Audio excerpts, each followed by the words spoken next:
कल पंजाब पुलिस के डीआईजी के यहाँ पर जब सीबीआई ने रेड डाली तो बैग भर भर के पैसा मिला। उनको गिनने के लिए बकायदा मशीन मंगवानी पड़ी। अटैची भर के सोना और चांदी मिला था।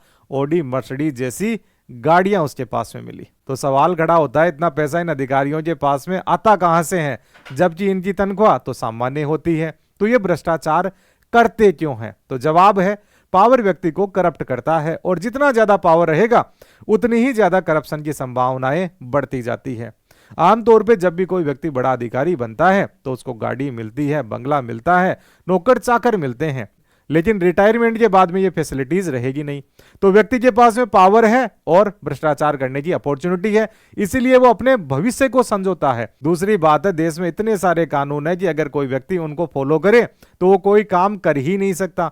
तो कहीं ना कहीं उसे किसी न किसी कानून का उल्लंघन होता है और उसी के एवज के अंदर ये अधिकारी भ्रष्टाचार कर लेते हैं। तीसरी बात है, समाज भी भ्रष्टाचार को मान्यता देता है, क्योंकि समाज किसी भी व्यक्ति की ईमानदारी की केवल चर्चाएं करता है, वास्तविक इज्जत पैसे वाले को ही देता है, भले ही उसने ये पैसा कहीं से भी कमाया होगा। क्योंकि ये जो लोग पैसा कमाते हैं उसका कुछ हिस्सा धार्मिक कार्यों में भी देते हैं, इसके अलावा लोगों की मदद भी कर देते हैं। तो उनके लिए तो ये रॉबिन हुड हो गए, क्योंकि यहाँ पे लोगों को लगता है इन्होंने अमीरों को लूटा है और गरीबों के अंदर बांट रहे हैं, अपने सगे संबंधियों में बांट रहे हैं। तो इनके जातिगत फॉलोइंग हो जाती है, सगे संबंधी इनके फॉलोवर्स हो जाते हैं। जब कभी भी इन पे कोई कार्रवाई होती है तो इनके समर्थन में आन खड़े होते हैं। अगली बात जो आती है कि कई बार इनको पकड़ तो लिया जाता है लेकिन प्रोसिक्यूशन अप्रूवल नहीं मिल पाता, तो इनको सजा ही नहीं हो पाती।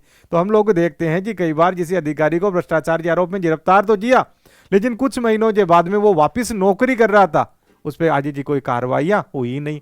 तो समाज को भी सुधरने की जरूरत है। कानूनों की जितनी संख्या कम होती है उस देश के अंदर उतना ही कम भ्रष्टाचार होने की संभावनाएं रहती है।